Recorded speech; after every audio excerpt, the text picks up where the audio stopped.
আসসালামু আলাইকুম। মরিচ ঝাল খাওয়ার উপর ডিপেন্ড করবে আপনি কয়টা মরিচ দিবেন। আমি এই যে পাঁচটা মরিচ নিলাম। এই যে দুইটা আমড়া নিলাম, একটু গাজর নিলাম, এক টুকরো কাঁচা পেঁপে নিলাম, একটা রসুনের কোষ নিলাম। Recipe is ready. এখন এখানে অ্যাড করব রসমালাই।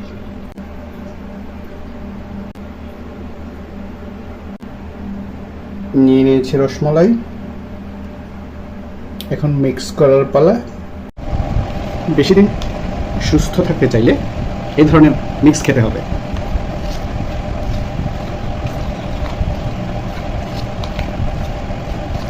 মিক্স রেডি, এবার খাওয়ার পালা। বিসমিল্লাহ।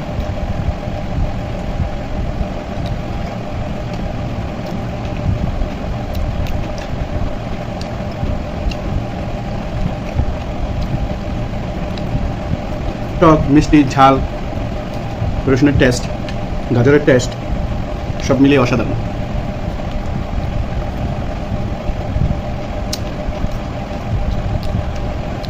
টাটা।